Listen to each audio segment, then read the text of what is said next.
Welcome to an episode of the Myrrh-Bearing Millennial Podcast. I'm your host, Jill, and as a full-time homemaker, homesteader, and homeschooling stay-at-home mom, I'm on a mission to help moms find joy and fulfillment in their marriage, motherhood, and business, all while growing deeper in their Christian faith.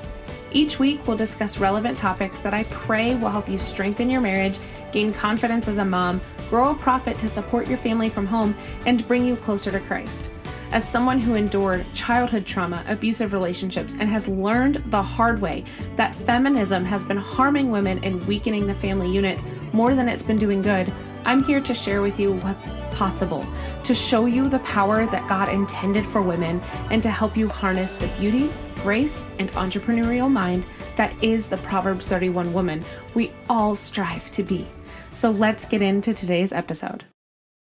Hello, and welcome back to another episode of the Myrrh-Bearing Millennial Podcast. I'm your host, Jill, and we are finally diving back into the interview series. In season 1, I was fortunate enough to have so many incredible guests, and as you guys have been following for a while, we had crap internet moving home, and it hasn't been able to happen, and my friend Taylor is my first official guest back into season 2 of the podcast, and I'm so excited to have her. We were just laughing because trying to think as to like who followed who first. But we've been internet friends for 2 years, I think, so far. And I've followed her journey through adding the addition onto her house. Her content is my favorite, honestly, as my husband and I are on our own financial journey of getting debt free and all the things. So I have so many questions to pick her brain on as we talk about all things finances and marriage and money and all of those wonderful topics. But I'm going to let Taylor introduce herself first. Taylor, welcome. Hey, Jill. Thanks so much for having me. I'm looking excited to talk to you. Tell us about you. Like, how did you get started into the world of talking about finances online?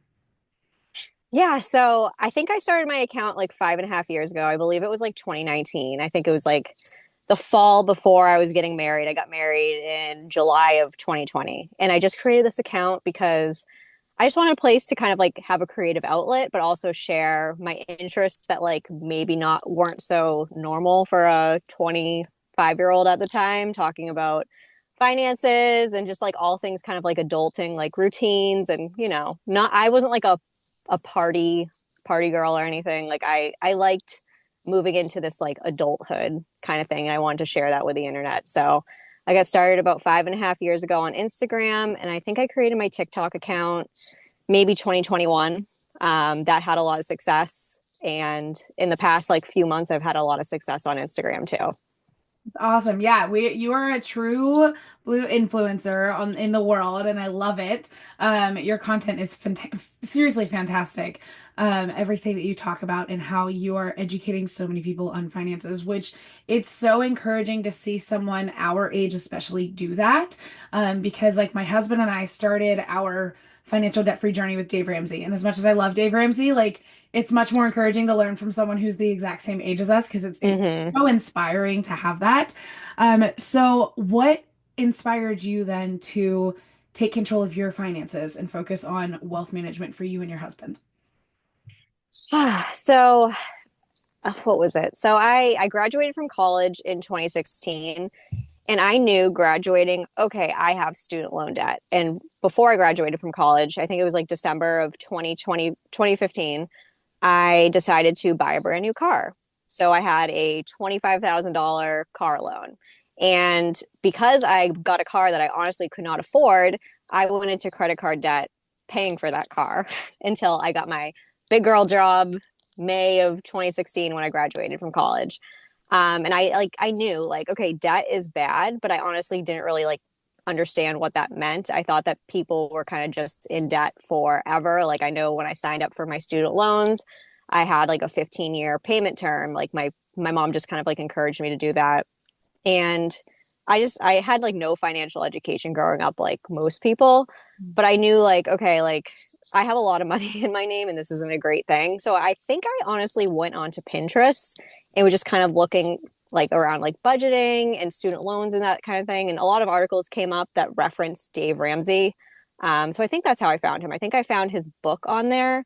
And then I think I probably like went on to like the podcast and stuff and I found him. So I honestly started listening to his podcast every single day while I was at work. I would walk. I had like an hour and a half commute each way. So I would listen to his podcast like religiously. Mm. And I kind of brainwashed myself into like, okay, debt is bad. I need to pay off debt. This is how I'm going to do it. I spent a year following his plan of like paying off your smallest debt first. I knocked out all of my federal student loans. So I think in like maybe 14 months, I think that was like $30,000. That's amazing. Yeah. So I did that. And then I think I found like another podcast that was more like, it wasn't all about like paying off debt. It was about like investing and also paying off like high interest debt kind of thing. So from there, I shifted my focus and kind of like opened my horizons to different financial opinions. And I've just been kind of rocking and rolling since there. Yeah, that was something. So we love Dave Ramsey. We've done, I think it's called Financial Peace or something. Yeah. University. Um, and we're still working through our own debt and everything too. But one of the questions that I have for you, actually, I've noticed that you talk about credit cards sometimes with traveling and so forth. And that is like, both my husband and I, his parents have done very well for themselves, but really didn't teach him how to manage money. And I grew up with a drug addict, alcoholic mom who did not teach me how to manage Mm-hmm. whatsoever. And so we are very much learning ourselves how to manage that finances. And for us, credit cards are like, we don't use them anymore because we're trying to pay them off, and we cannot figure out how to have like any sort of healthy balance with credit cards. How do you do that?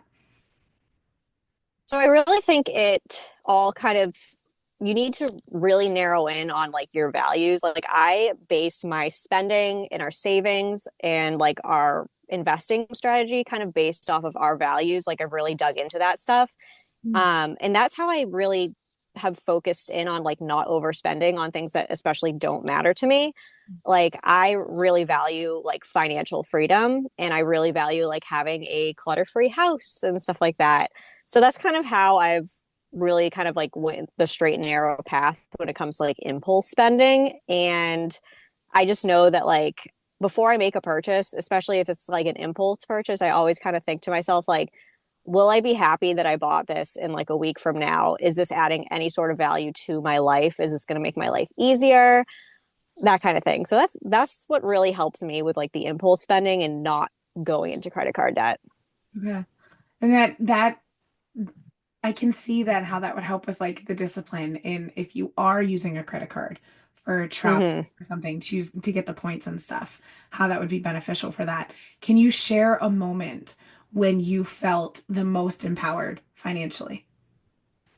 So I saw that you were going to ask me this question, and I was like, I love this because so like I said, like we started, or I started, I mean, I've been with my husband since I was 18 years old. So I just consider this like we've been a team since then. I don't really have like a financial history before him. So almost 10 years ago now, I started down this journey with like financial literacy and everything. And that's like I started investing my first job out of college. It was, I don't even know. I maybe invested $1,000 that first year. So not much. And since then, like we have been able to build our wealth like very substantially just from doing like the small, consistent actions. Like there was never like a time where we made like a ton of sacrifices. Like, yeah, maybe we didn't go on a vacation one year or something, but we always added in that fun while focusing on our finances. We just lived below our means. We kept our living expenses low. So it never really felt like a huge burden to us. But I went on maternity leave. I had my baby a little over a year ago now. And that means like I obviously wasn't getting my full pay for almost 5 months I was off. I was making about 50% of my salary. And just being able to do that and not worry about anything is like the most freeing feeling ever. While I was off, we hit over $100,000 invested just because of the small, consistent actions that we were taking in our 20s. We crossed the threshold of having less than $100,000 left on our mortgage, and I paid off my student loan debt. This all happened like last summer. And my husband, I haven't actually shared this on social media yet. My husband was randomly offered a job a couple of weeks ago. He's been his own boss for 15 plus years now.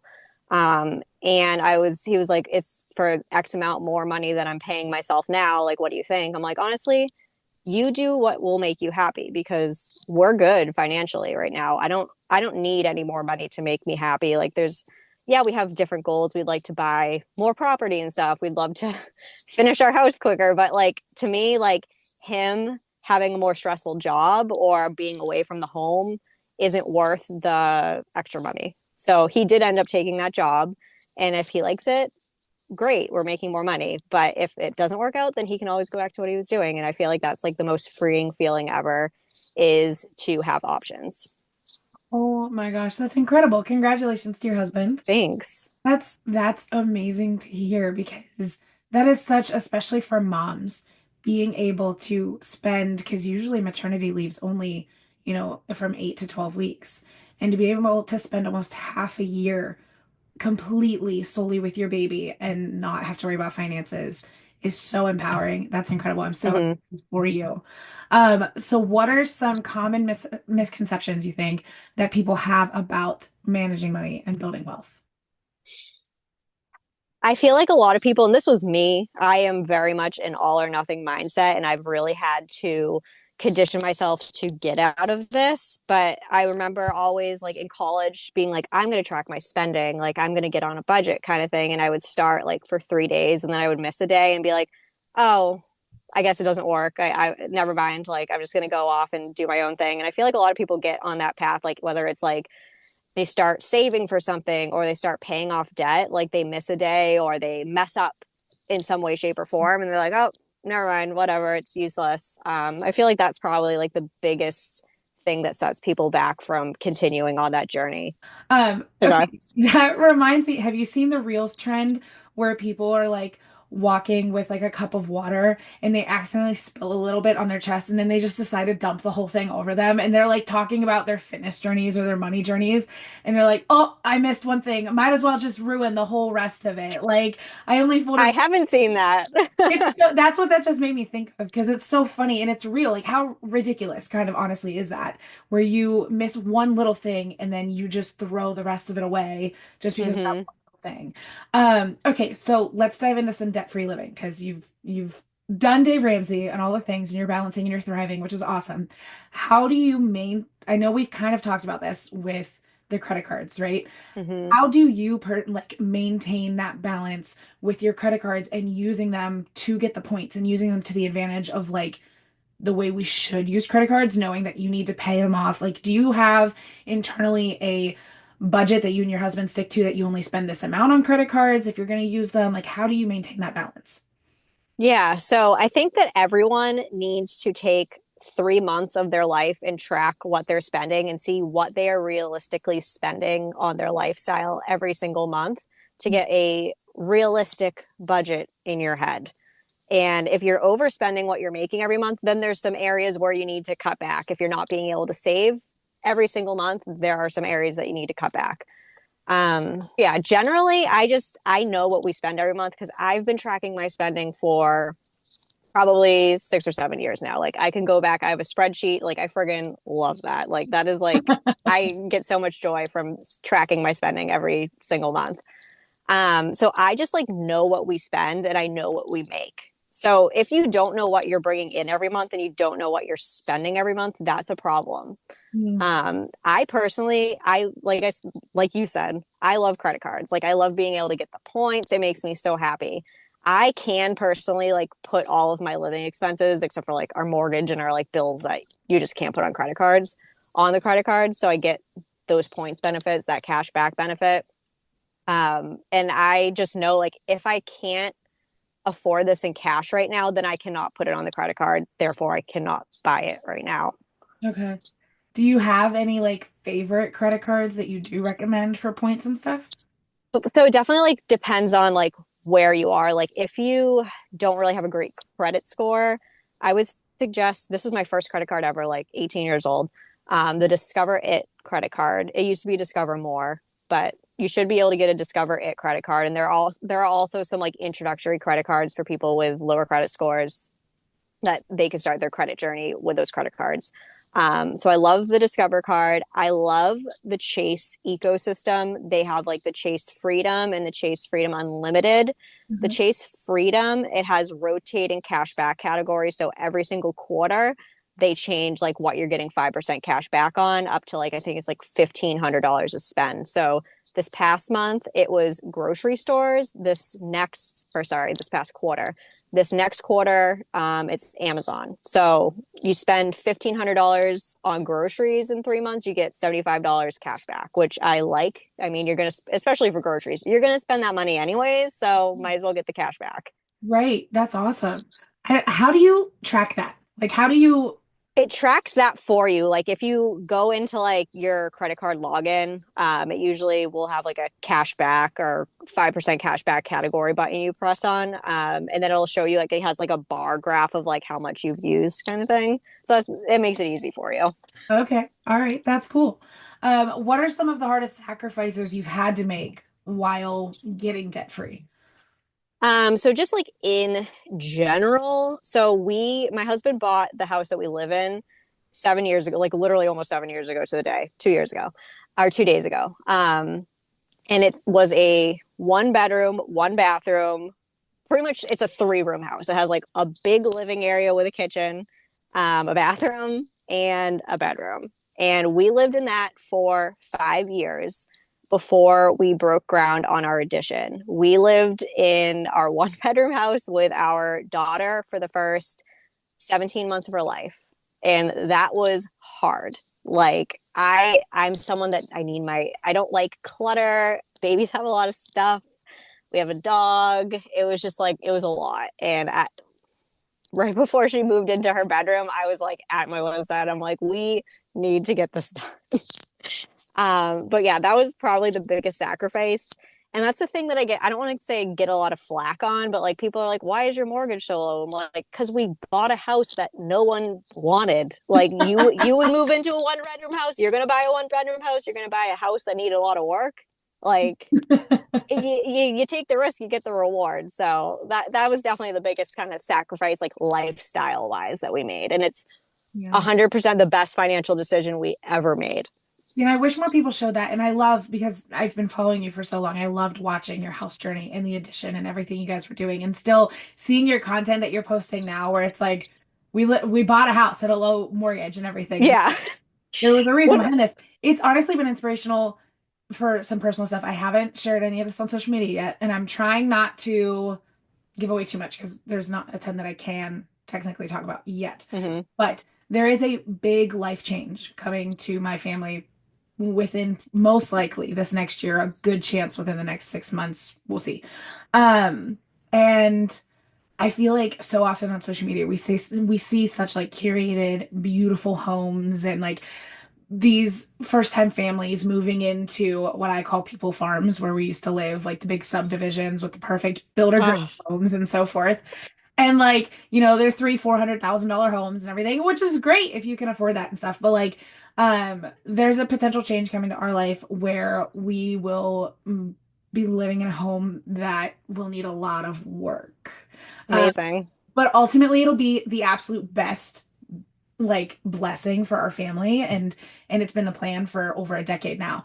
And like I wish more people would share that, because though it is a sacrifice to not live in the perfect renovated kitchen and everything, like you get to be a part of that journey in rebuilding a home, and also building your finances and your generational wealth for your kids, and like sharing that story of the home that you created together and the finances that you were able to thrive through. So thank you for sharing that side, because I love that for you. Like honestly, like that is like it makes me so happy that you get to experience that, because for me personally, like I work in construction. I grew up watching HGTV. That's how I kind of got into construction and knew I wanted to do that. So like my dream growing up was to do what we just did and what we're continuing to do with our house, is to not I mean, we put an addition on, but like create the house that I want. Like I'm sorry for anyone that does have a dream of like moving into a builder grade home or like building their own house. Like I don't know why I've never had an interest in building a brand new house for myself,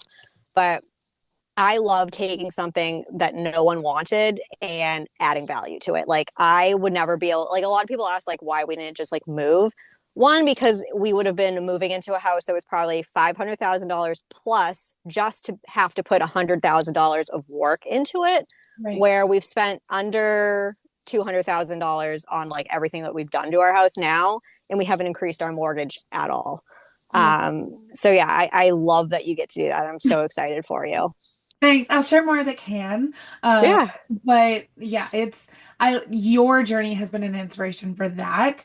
And I hope that that's an inspiration for even more people. And I hope that we start to see that more on Instagram. I mean, I know you and I are in a lot of very similar niches and stuff, but like my favorite content is everyone who's like very vintage and thrifting and just bringing character into homes and all the DIYs and stuff. So, they go hand in hand with wealth journeys, and I love that. What advice would you give to someone who feels overwhelmed by their financial situation?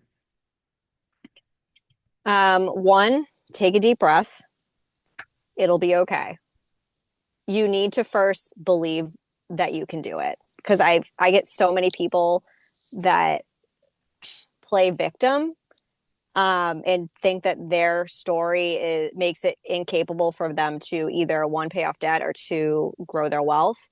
And I think that the more that you buy into that victimhood, the less likely it will be to happen to you. I think that you really need to have first of all, the belief in yourself that you can do it. And then second, just figure out something to do. Do something. Like you will not get anywhere if you just think about doing the thing. You actually need to take a step forward and do something. Like one thing. It doesn't even have to be the right thing. You just have to move forward in some direction. And three, I would influence or put yourself in a community or start listening to a podcast or read a book that brings you closer to that goal that you're trying to hit. And like I said, like I kind of brainwashed myself into becoming debt free because I listened to so much Dave Ramsey. Find a creator that you admire and influences you in that right direction, or start listening to a podcast that will motivate you to go down that path that you want to go down. Do you know of any communities like online and stuff that people could join? Oh, there's so many. I feel like if you want to get on a debt-free journey, just like Google or not Google, but like type into Instagram like hashtag debt-free community or hashtag financial freedom community, or like fire community if you want financial independence, retire early. Like you can find a group for anything, honestly. Wait, what was that acronym you just said? FIRE? Financial independence. Oh, yeah, financial, yes, financial independence, retire early. I love that. I've never heard of that before. That's Oh, really? See, like I was like super into that like before I had kids.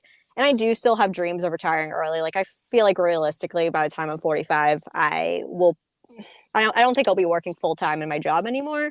Mhm. I'll maybe go part-time, or I'll quit and start doing like content creation if that's still a thing, like part-time, and doing like home inspections or some sort of other business. Like we have two rental properties, would 100% love to buy more because I just love real estate. So that's also a thing. There's like so many avenues you can go down. But yeah, if you invest early enough, you can retire early. Oh my gosh. I think you shared an account recently of a woman who was retiring in her 30s or something.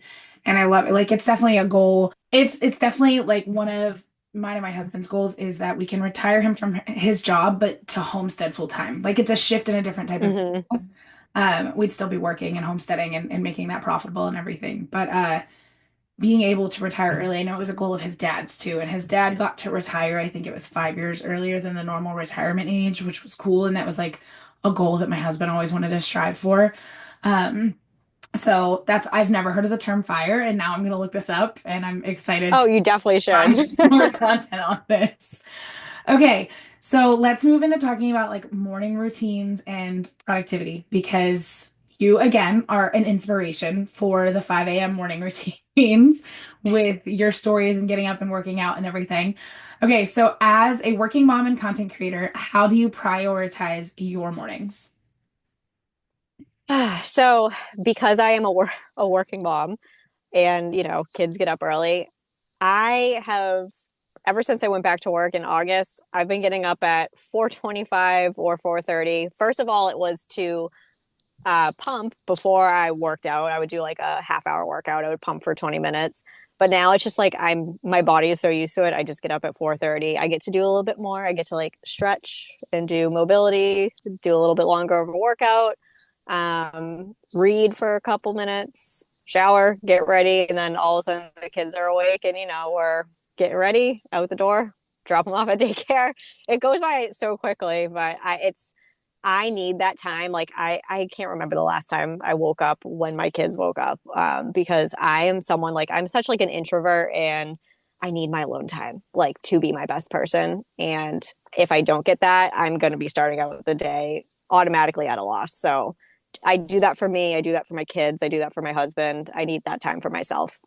Off topic, but how much are you loving mobility workouts? Because I've started doing like 10 to 15 minute ones to start in the morning, and they're like my favorite thing in the world. What ones are you doing? Because I bought a program and I'm not really happy with it. Oh, it's not even it's just this woman that I started following on YouTube.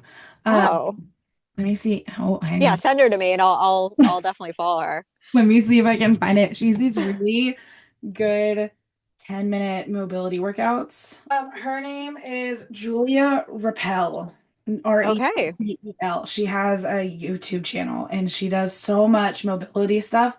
Like this one is like a 10-minute morning mobility routine, and I just absolutely love it. It's Okay, I'll definitely have to look her up. I'll share her stuff with you. And then I'll put Awesome. it in Okay. the show notes of the episode too. Unrelated to finances, if anyone wants to do mobility workouts, there will be a link in the show notes. But yes, 4:30 is my goal. It's actually kind of funny. My husband is one of those people who sets an alarm for like 4:30 in the morning, but then doesn't wake up till 7:30. It's Oh, infuriating. But he got this app recently called Alarmy, where you have to do something in order for the alarm to actually shut off. okay. Math problem or a memory puzzle or get up and walk. And he's a genius at math, absolute just brainiac with math. And so he chose math. And he didn't tell me about this though. And so when it first ever goes off, it's this obnoxious alarm at 4:30 in the morning. And I smacked him. I'm like, "What is this? Turn it off." And he goes, "I can't. I have to solve this math problem first." And it's like this insane like 3 or 4 digit number equation type of thing because there's different levels of math. And he's like, I'm on the pure hell one is what it's called. And I was like, this is obnoxious. Why are you doing this? But then I started using it and it works, except I do the memory puzzle thing because I'm terrible at math. And it's a free app that has been helping us actually get up in the mornings. That's awesome. I love So, that idea. Like I've always heard of like Mel Robbins is like put the phone in the bathroom or something. Like mhm. I'm someone that when my alarm goes off, even if I'm like, oh, I want to go back to bed and I do, I never fall back to sleep. So I'm always just like, why did I do that? Like I should have just gotten up and done what I wanted to do, and now I'm mad at myself for not getting up. I have to physically get up. Otherwise, I will go back to, because I Oh, feel like my body is so trained from getting up and nursing the baby and going back to sleep. Like the moment I lay in bed, I can just go back to sleep. So I that's just amazing. physically have to stay up in order to get up. Okay. What advice would you have for someone trying to become disciplined in building a strong morning routine, as we're talking about alarms and everything else, and becoming an early riser? So yeah, this is like I feel like the hardest. Everyone's always like, "How do you get up so early?" I'm like, "I just do." Like I've been doing it for so long, like I don't really know what to tell you, but like when I started a new job like I don't know, probably like 8 years ago, and I started having to do my workout first thing in the morning if I did want to work out because I'm someone that's like, "Oh, I'll just do it after work." I'll by the time it gets to that time, I'm like I just drive right past the gym. I'm like, "No, I'm not doing this." So I'm like, if I actually want to get a workout in, if I want to be happy with myself, I need to do it before I go to work.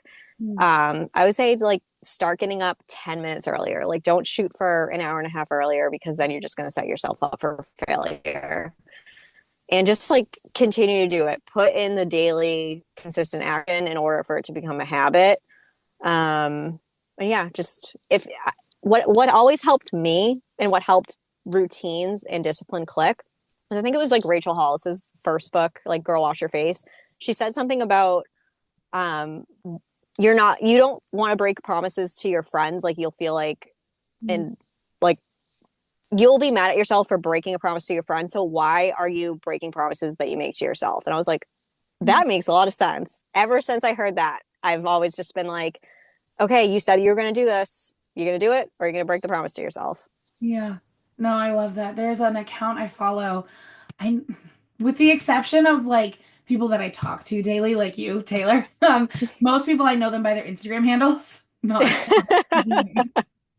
And there's an Instagram account I follow, Cowboy Leisure is her Instagram handle. And she is very motivational and very disciplined in stuff that she does. And she always says, do it no matter how you feel. Just do it no matter how you feel. And I'm like, that resonates so much because I feel like in today's culture, we're like, if you feel like you need a day off, just take it. Like your body needs the rest. No. Yes, there are times when you should do it, but like most of the time, that's just being lazy and like making an excuse. Like Mm-hmm. we need to do the hard work. We have been so um what's the word I'm looking for? Not cultured, but like brainwashed into just finding comfort that it's weird to get uncomfortable. And we just need to actually do the dang thing. And I know I'm preaching to myself right now because morning routines are, I have a morning routine. Getting up early is the problem. And Yeah. like getting disciplined in that is what I'm working on. Okay, so how do you structure your day? How do you structure your day to balance work, family, and content creation? This is like the hardest part. Like, I think that us as women have been like completely lied to about like the whole work life balance thing. Like, I don't think that it really exists. And I trust me, there's days where I feel guilty and feel very out of balance. But the things that have really helped me are, and this is, still working on this part, is I try not to look at my phone like social media wise before I work out in the morning. And I really have been like paying attention to my social media consumption in general. Like, how do you feel after you consume social media? How much time are you wasting? What could you have been doing instead of scrolling on your phone? So I try really to limit my phone use before I go to work and after I leave work. I try not to be on my phone a lot in general, but like I have like a really good boundary about like when I get home, when I park my car in the driveway, I'm leaving my phone in my purse until my kids go to bed because it's such a distraction. And like even if it's on the table, it's such a distraction. So I've really found that it helps to have it put away, out of sight, out of mind. But yeah, I mean, I try to film a lot of my content on the weekends. I'll film like if I'm talking directly to the camera in my car on my lunch breaks. Try to just film a lot of clips in order to make content. But it's definitely a balancing act. And some weeks I'm really, really busy and I don't post as much content as I can. And yeah, I just kind of like roll with the punches. Some weeks my kids are sick and it's just not happening either. Yeah, and I've noticed you've been doing more brand deals and stuff. Mm-hmm. So I think that's something I was talking about today in my stories about batching your content. Like it's when you're brand new to content creation, it's like something you have to learn to do to batch it. But then also as a mom, when you start doing it, it also becomes natural because you're really taking advantage of those small pockets of time whenever you can make 10 pieces of content really quickly in 30 minutes. So Mm-hmm. that's awesome. Are there any habits or rituals that have been game changers for your productivity? I'm just gonna go back to the fitness thing. Like, if I don't get my workout in the morning, I don't want to say I'm useless for the day, but I just don't feel like me. Mm, So that's really like putting in the energy to working out gives me more energy throughout the day. And like walk, like I'm really into walking. Like I love weightlifting and walking. I don't do anything like super extreme, but those two things give me a lot of energy. It helped me focus more. And like even like taking a break in the middle of the day, like on my lunch break to go for a walk, resets my mood, resets my productivity for the rest of the day, I've found. do you have a goal for walking every day? Um, I I don't have like a step count or anything. I try to so I have like a walking pad under my desk. So I'll either do that like 3 times a day, a half hour each, or I'll like walk on my walking pad, then go for like a half hour walk at work kind of thing Awesome. outside. All right, so your working mom life, what do you do for a living and do you love it? Yeah, so I am a construction estimator, which pretty much means that I figure out how much it costs to build things. I work in commercial construction and then we also do residential construction, this company that I'm at right now. So this is kind of new to me. I've been there for 2 years and we've really seen a change in the market where people with cash are building houses now. Banks aren't really lending. So there's not a lot of commercial work for us right now. So yeah, like I've done car dealerships, medical office buildings, residential construction, like fine homes, like custom homes, and like higher ed, so like renovations at like MIT, Northeastern University, stuff like that. Um, I don't want to say I love it. There are definitely days where I'm like jazz and other days where I'm like, "Ugh, it's just, work. But I love the construction industry. It's like I said, like I've grew up watching HGTV and I always like wanted to do something like that. Like it's just really exciting to me. So like with my job, it's kind of like combines my love for personal finance and my love for construction because I'm like asking people to give me quotes on things. I put all those quotes together and I figure out like what the cost is going to be to build that building. And there are a few things that make me happier than seeing like a big sum of money. I'm like, this is cool. That's really cool. Wow. So you are really like deep within the financial realm in different aspects and stuff. And Yeah. I actually mentioned you posted this. It had to have been a month or so ago. You were talking about some new bill that came through that was going to make costs like just skyrocket. I think it was for power, like electric. Mm. That just in Massachusetts, like, or is that? Yeah, so we're dealing I think a lot of places actually. Like I know like are having like I don't want to say an energy crisis right now, but a lot of people's electric bills have gone up. Typically I would say in probably more blue states would be my guess this is happening. I mean, Massachusetts is like as blue as you could friggin' get. But pretty much like I don't want to like butcher how I'm saying this, but like the governor signed in a bill that I don't know if it's like requiring electric companies. So like I don't know how it is where you are, but like there are like two electric companies, and then some towns have their own like municipal electric companies, and those are usually the best. But pretty much it's a big monopoly. You don't really have any say of how it goes. But they're forcing the electric companies to take steps to be more like renewable energy. So do like wind power. I don't know if they're doing hydro or anything, but like they're passing those costs onto the consumer. So like right now we're seeing electric bills where it's like you're using $200 worth of electricity every month. That's part of your bill. But Yeah. we're charging you $300 to deliver it to your house. So there are lots of people, and it's very disturbing to me that have like $1,000 a month electricity bills right now because of this, and it's very sad to me. And I don't want to get too political or anything. I see it from like the construction standpoint too, because Yeah. that's where I'm at. But like, obviously, like I want to be sustainable as possible. I want the earth to be healthy, but like these green initiatives are really putting a burden onto the consumer Mm. that the government's forcing on us. And it's sad. It really is because it's everyday people that aren't able to afford these things. Like, for instance, again, in Massachusetts, we adopted the stretch energy code, which is like the highest level of the energy code you can get. Like it's like us, California, maybe New York by now. That so like you have to hit a certain number. It's weird. Like they put all these things into a program, it spits out this number, and if you're at that number or above that number or below it, like it kind of tells you like you can build this. But pretty much it's like you have to make your house as energy efficient as possible in order to build it or add on to it or renovate it. And it's just adding a lot of costs that people don't think about until they get into it. And it's really sad, even for like commercial, like if you want to build your own building for your business, I don't even know what the percentage increase it is right now, but like just the amount of like insulation you have to add to your building now, and you have to have electric heat and all this stuff. It all factors in, and it's just like really burdening the consumer, which makes me very sad.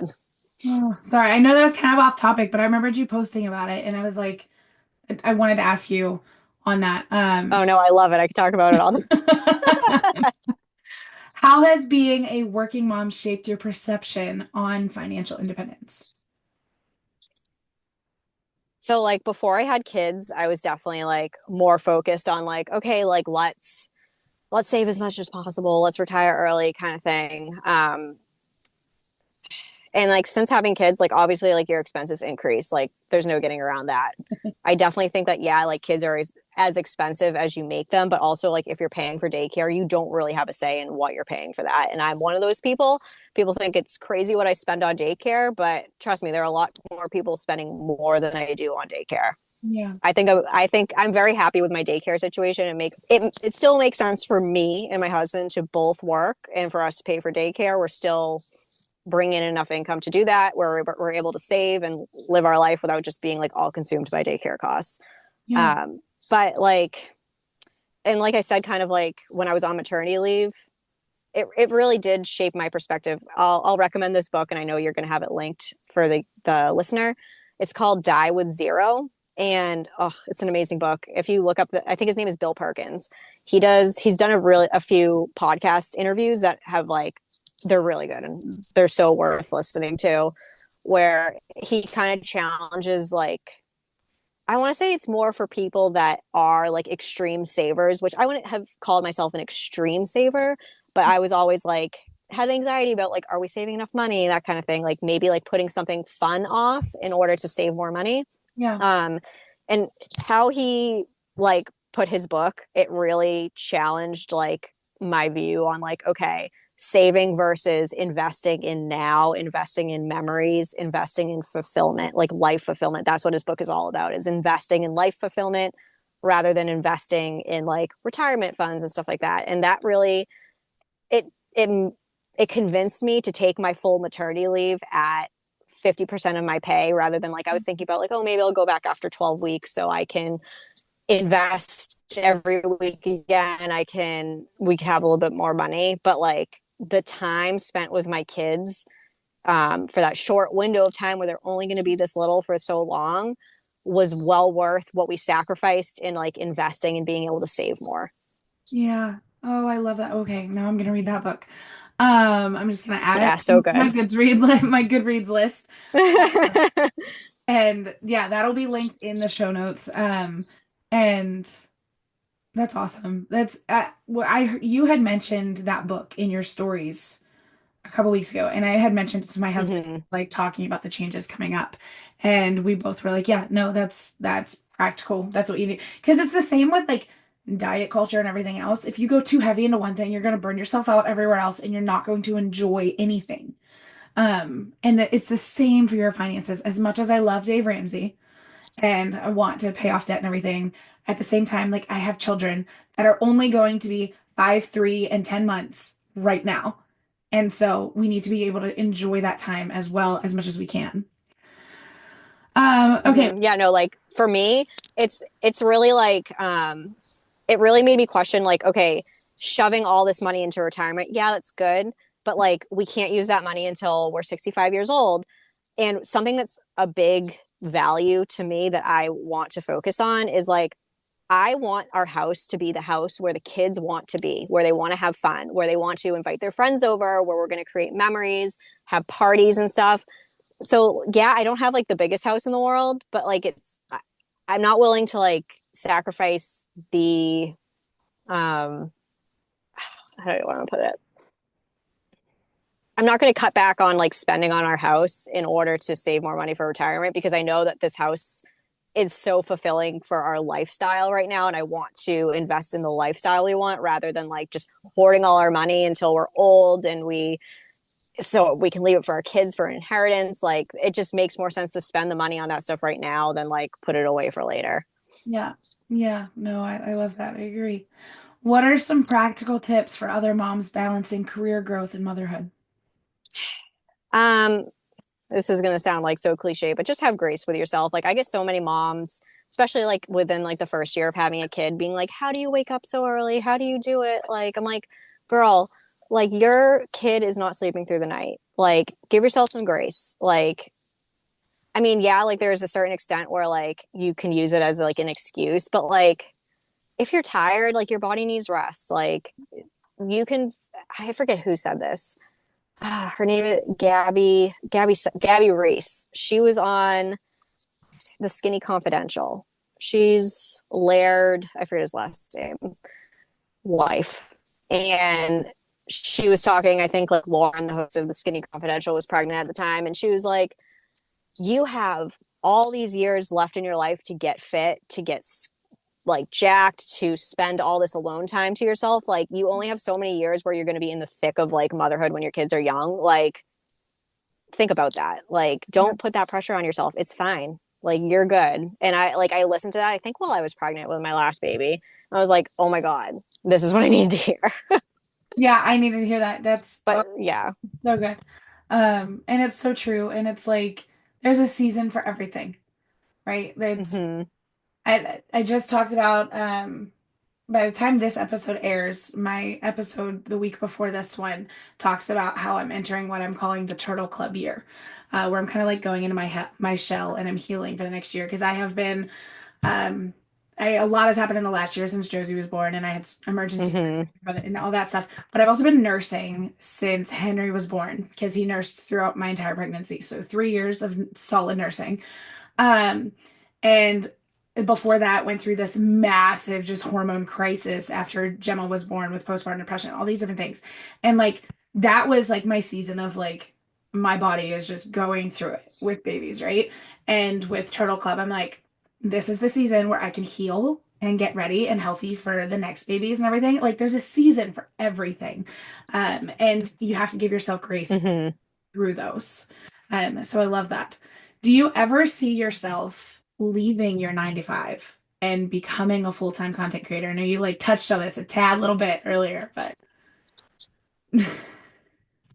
I don't think so. And I've like, it's funny because I've been watching like a lot of YouTubers that have either done this, like left their corporate job and then have gone back and we're just like, yeah, like I like the consistent paycheck, or like ones that are like, that have been asked the same question and they're like, just like, no, I don't think so because I do like my consistent paycheck. I like the routine of everything. Like, yeah, it's stressful to do all the things, but I like having that security. And I feel the same way. Like maybe I'll go part-time someday. That's fine.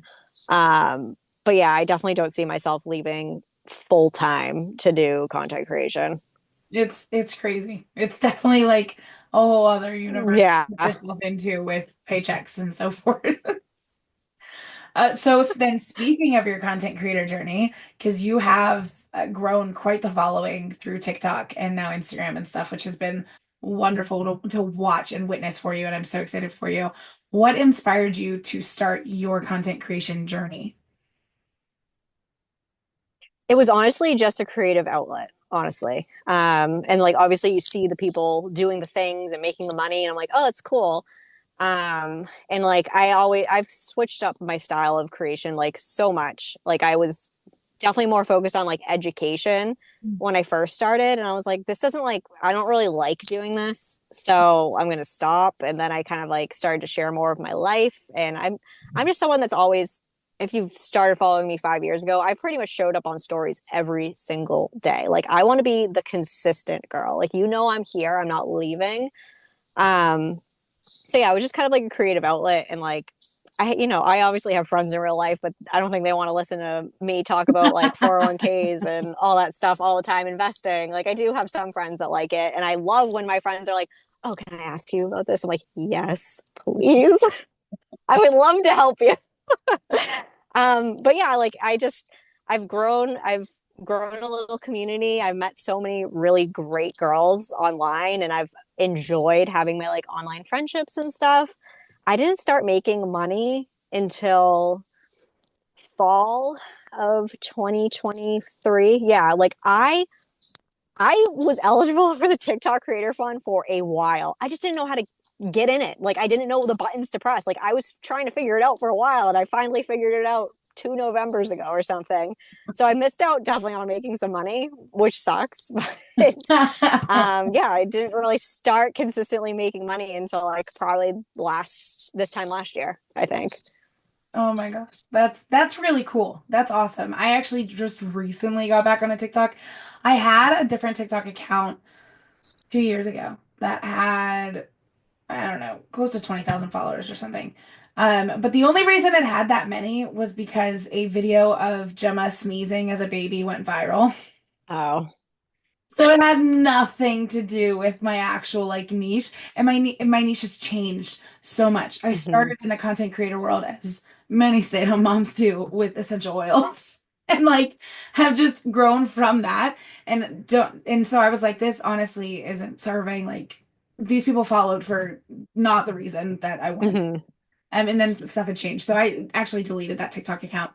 And then just recently started a new TikTok account right before the election.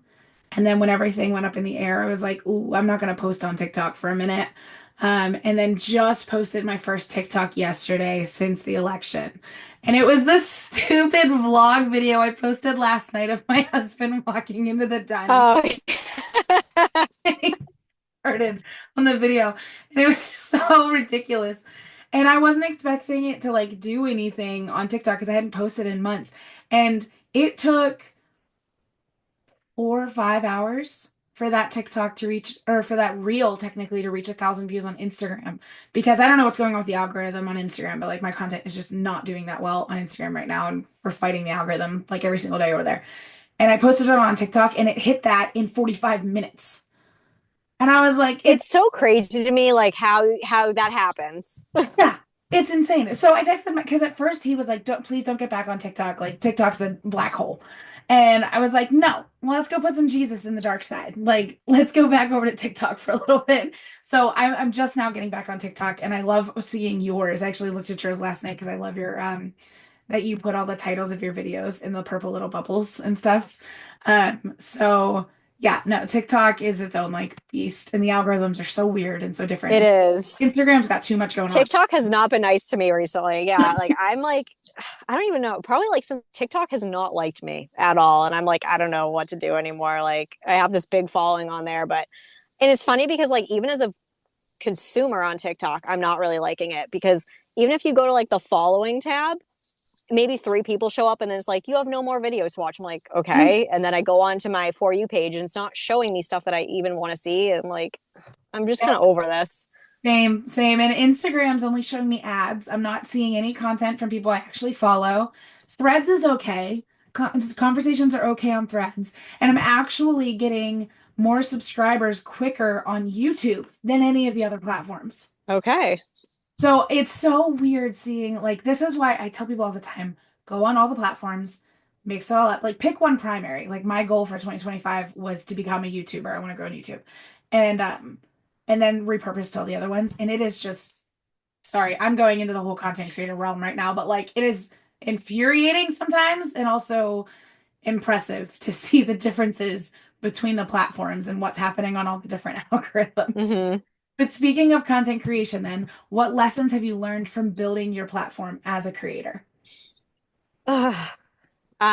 Comparing yourself to others is like just a death trap. Like, there's, like I said, like I started my Instagram 5.5 years ago, and I really didn't start to see significant growth until the past 3 or 4 months. And Mhm. that was like obviously like frustrating to see other people that like weren't showing up consistently, like do a lot better than me. Um, so yeah, like it's hard not to get sucked down into those black holes of comparison. That's probably the biggest lesson that I've learned probably. Yeah, I actually just learned a trick. If you go to the search bar and type in something completely different, completely unrelated to your niche, like I want to learn about crocheting, and you start filling your feed with other stuff that has nothing to do with your normal niche, it helps your creative brain and gets rid of the comparison game. Oh, I like that. Because you stop looking at so many creators within your niche and being like, wait, my video didn't do as well as hers, or like whatever. It's not trending as well. I'm not getting as much conversion and so forth. you start filling your brain with creativity on stuff you actually love more, like in the background, like a new hobby and stuff. And you stop comparing yourself and you can actually fill like your brain with creative energy again. So, I like that. I'm gonna have to try that. yeah, it takes a little while. Give Instagram like 2 weeks to catch up to what you're trying to do. Because it takes a hot, you Okay. can, like, we can have a conversation about a product and in 30 seconds the ad will show up on Instagram. But if you want your feed to start changing with stuff you're looking at, give it like 2 weeks. Okay. How long have you been doing UGC work? Because I saw that in your bio, and I know you said you were doing some brand deals. How long have you been doing UGC work? And tell us more about your UGC journey. I'm trying to think, probably like about a year now, maybe a little over a year. Started getting some companies reaching out to me, but I just put UGC in my bio because I've seen like that's how you get more UGC opportunities. Like brands will find you that way, which I like. I don't mind creating content for it to be posted for UGC. It's like less money, but I don't have to post it to my account, which I like. Yeah. Um, it's not super consistent. When a agency does reach out to me to produce something for them, I'll always like finish the video and obviously try to leave it on like good terms and be like, thank you so much for working with me. Like, please keep me in mind for the future. And I have had companies reach out to me again. And there's different platforms. Collabster is one you can get started on where you can like apply for different UGC. I think Creator is another one. There's a ton of them. Fiverr, Like you kind of just Fiverr. like have to. Oh yeah, Fiverr. Yeah. So I mean, it's really easy to get started, and like if you're looking to start making money as a content creator, that's probably the easiest way to go. Yeah.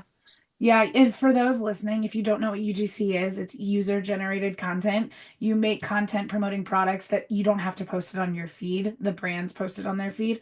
And it is a really good way, especially if you don't have a big following yet or something, you can get paid to create content for other brands that they can post then. And there are many different ways that you can do it. There's an app. I have a friend who just started it. Oh, I can't remember what the app is. There's an app she started on, and there's like tiers within the app.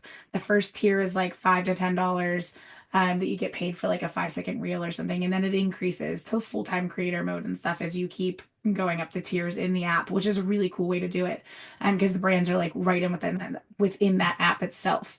But that's awesome that you've been doing that. It is anyone looking, especially for like a side hustle, it's like solid for that too. Definitely. Okay, how has content creation impacted achieving your financial goals for your family? So like I said, like I just started kind of making money, let's say like 15 months ago. And in the fall, I decided we need to save up money for me to get a new car because I have like a small SUV, and with two kids, I feel like I have zero room in it. And I obviously like I'm fine with taking out a little bit of car debt, but I'm not getting a $40,000 car loan plus like many people have. So I made it my goal, like I'm going to save my any money that I make on social media towards my car fund. So I'm in the process of doing that right now. I think I'm about halfway to my goal, which is really exciting. And yeah, that's kind of like what is motivating me right now to I am selective with brand deals. Like I'm not just gonna like if I don't believe in the product and I don't want my how am I going to say this? If I don't believe in like the product or service, I'm not going to share it to my followers. Like that, I want to be the person that is trusted with any product I recommend. But it's been really fun to like.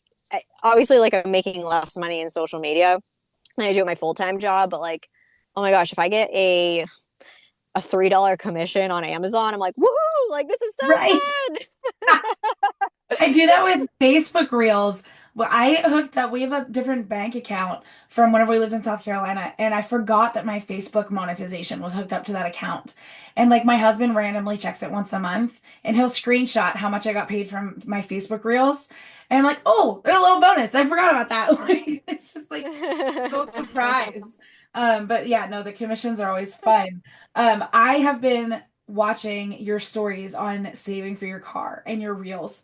And just so you know, I am rooting for you because that's awesome that you're trying. Like, I feel like it's such a practical and a more like realistic goal to try and achieve because cars are insanely expensive and you'd be spending so much on a brand new car that's just gonna decrease in value the moment you drive it off the lot. Um, And I think that that's awesome that you're being so transparent in that goal, and helps a lot of people. That's super inspiring. Thank you for doing that. Yeah, Okay, thank you. money and marriage. All right. Have you and your husband always been on the same page financially? And if not, how did you get there? So like I kind of said, like I didn't really have a financial history before him. I met him a month before I went to college. Um, so he's like 3 years older than me. I'm trying to think like when we first started dating, probably up until like we bought our house, we were going out to eat like 5 nights a week. We're definitely not like big spenders or anything. Like we've always kind of been on the same page about that. But that is like something in our relationship that has like really shifted is like the going out to eat thing. I try to like when people ask me like how do you spend so little on going out to eat, I'm like, trust me, it was bad years ago, and we slowly got to where we are right now. I would say so. We've always been on like kind of the same financial page. And like, obviously, when I started to learn more about money, I would start talking to him about it more. Listen to Dave Ramsey with him if we were going on like a road trip or like another financial podcast. Like another one that we really liked was Bigger Pockets, which is all about real estate investing. So Mhm. again, I say that we like brainwashed ourselves into real estate investing. And yeah, it's always been something we talk about. It's never been something that is like taboo to us. Mhm. And I feel like because we kind of grew up together, we've shared the same financial goals and have been really able to like integrate how we think about money together. That's awesome. Do you feel like, and Dave Ramsey, he says that in every relationship, one person's the spender and one person's the, what does he call it? Um, oh, he has a term for it. The, the free person, the free bird or something like that. Um, Okay. they, Yeah. they're not like, my husband is very much the saver, the analytical one with the spreadsheet, and I am not. How is that in your relationship? Ah, it's hard because like also I have my priorities of like things that I want to spend money on. Like it's not like I spend a ton of money on clothes or anything, but like, getting decorations for the house and like making it homey kind of thing. Like I like that. Where like he probably has the same clothes he's had since I met him. Like he's just like not prioritized on that. But then like, I always say this to my followers, like when they ask about like any expenses, like in my like videos where I'm like what I spent in a month, I always say like gas, and it's just like in parentheses for me because he's a business owner, he gets to expense gas. Dan's life is pretty much a business expense. Like he doesn't really like do anything like that. But I mean, like 3 weeks ago, he came home with a new excavator. Yeah, like it's a big purchase, but like I always know, like, and I trust him, like that he's making a good decision where he will be able to make enough money every month to make money off of the excavator kind of thing. And like same with like trucks. Like my husband's owned like 15 to 20 trucks probably over the course of our relationship, which is 13 years. Um, and it's never been like he's never gone out and bought a brand new truck. So it's not like that kind of thing where he's just like recklessly buying things. He's the guy that buys a $5,000 truck and makes $40,000 with it kind of thing. Like I don't worry about it. He fixes things up and sells them, flips them, whatever. Yeah. That's awesome. For anyone wondering why Taylor's in a different position now, we just had a little glitch where a phone overheated and we had to like reset the podcast a little bit. But we're back. Okay, so next question. What were some of the hardest conversations that you've had around money early in your marriage? I don't want to say hard conversations, but like things that involved money were like my anxiousness to get moved into our house originally because he bought this house and then spent like 5 months renovating it. But I don't want to say he's type B, but like he's in no rush to get things done usually. And I am fully aware that no project on our house will ever be 100% complete. So it's more of like a let's spend the money and do this now kind of thing where that's how I am, like, especially now with fixing up our house more.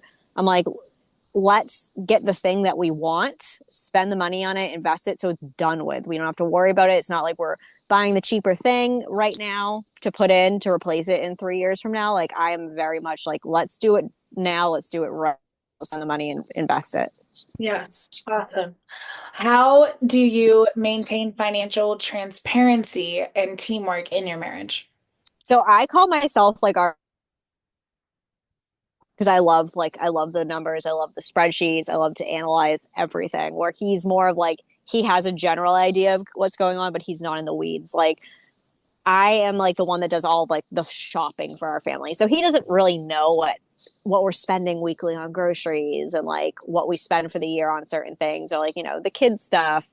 But I'm someone that like I love like when I get like a good deal or something, or if I like have a coupon for something, I'm like, I only spent this much money on this. And, like, look at the great things I've done. So like he knows that stuff, and we'll have conversations like probably like every few months about like where we stand financially, especially like with our investments or something, or like when we start off the year, I try to like be like, okay, what's our goal financially for the year? Like, are we saving up for something? What are some things that we have coming up that we know we're going to have to spend money on, whether it's like a repair or something we need to buy because this thing happened or we need to replace this. Um, just like our goals for like how much money do we want to invest this year? How much money do we want to put into the house kind of thing. So we try to do like big conversations like that every few months. Okay, awesome. By the way, I don't think I asked this earlier when we were talking about finances. How do you track your finances? Do you do it through a spreadsheet online or paper to pen? Yeah, so I have a spreadsheet that I made for myself. It's like a Google Sheets. I get asked a lot, like, how do you track your spending? I'm like, on a spreadsheet I made, but honestly, it is so basic that I feel bad selling it or giving it to anyone. Like, it is just like so basic, and I think that other people do such a better job. And this is somewhere where I have like imposter syndrome a lot. I feel like when people ask me financial questions, like, yeah, I can tell you, but I think that this other person does it better. So go listen to them kind of thing. And that's kind of how I feel about like my budgeting sheet. Okay, but actually, I feel like basic is what we need because I Okay. feel like so many of the financial coaches and stuff out there who have created systems, they're so done up and there's so many features and stuff to them that they can kind of get distracting. Like, I know for myself, I've been telling my husband for forever, I'm like, I need you to put, because he tracks all of our expenses in a Microsoft Excel spreadsheet Yeah. on his computer. But I'm like, I need you to put it in a Google Drive because then I can access it. Yeah. And I would love just a simple spreadsheet that I can go to and just easily track and see what's going on. I feel like simple is what we need. I know I, for one, would love a simple spreadsheet to track finances. So, like, if you feel called to ever share that template, I would buy it and Okay. implement it. Because I need something that's not going to distract my ADHD brain, and let me just easily get into Drive and track it. Uh, Okay. so I'll be your cheerleader and encourage you to do that. Um, what tips do you have for couples who want to strengthen their financial communication? I feel like this is, I think, a big thing for like women in general, like just stereotype that you a lot of women just like don't think that they know enough. So I don't want to say play dumb to it, but like they're like ignorant to it. That's a good word. They're just like, oh, I don't know enough about money, so like I don't even bother to learn kind of thing. Yeah. So whether it is your start some sort of financial education together, like listening to someone or reading the same book together kind of thing, to get on the same page and like figure out like where your values with money kind of lie, to get on the same. I feel like that's always the root of getting aligned with your finances, honestly, is doing a deep dive into what your values are. And I think that's important for marriage in general, is to be aligned on your values, because if you're not, like, what are Yeah. you doing? Yeah. Like, you're a team. Like, your money should align with your values. That's what I personally think. So I think like kind of really deep diving into, one, what your values are, and two, how you're spending your money, and like what kind of like financial program maybe you want to work on, like whether that's like a debt-free journey or like a building wealth journey, finding some sort of financial education around that to do it together. I just always think like doing things together is like the answer. Like being on the same page, like that's how you get on the same page, is like talking about it and going through an experience together as a team member. And that's the point of marriage, right? Mm-hmm. We're supposed to become one and be a team together and do it. And especially whenever you have children, you have to think of the future of them. Yes. Together and make sure that you're aligned. No, I love that. And I agree. I think at the root of everything in a marriage, your values have to be aligned. How has your overall financial journey of paying off debt and building wealth impacted your marriage? I think it's just like, again, it just like, I feel like it's made us better team members and like put us on the same team. Like we're working on the same goals together, whether that is like a financial goal or like a personal goal. Yeah. Doing things together brings you closer together. And I just think that like hitting those big milestones has like made us a stronger team. I love that so much. Taylor, it has been such a blessing having you on the show today. Do you have any resources or anything that you'd recommend for people that I can add into the show notes so that way people know where to go and find more tips and advice and education around financial planning? So as we talked about, Dave Ramsey, if you've never like even considered like figuring out your finances, highly recommend starting with him because he has such a basic program that anyone can do, and that's why he is so successful at it. If you want a little bit more in depth than Dave Ramsey, the resources that have really helped me and that I think my like philosophy around money really align with are the books I Will Teach You to Be Rich by Ramit Sethi. He's all about like aligning your spending with your values, which I think is like the recipe to success. I also love the Money Guy show. I don't like the name of their podcast because I think it like makes them sound like finance bros, and they're not. They're like, I would say it's Dave Ramsey with compassion and like empathy for where you are and your phase of life. So like they understand like their big thing is like the messy middle, which is like where we are like in your late 20s or 30s with little kids, where it just feels like your money is spreading so thin on everything. Yeah. I really like them. And then also again, the book Die with Zero. I think that's like a different twist on like investing and saving while also investing in your life right now. I love that.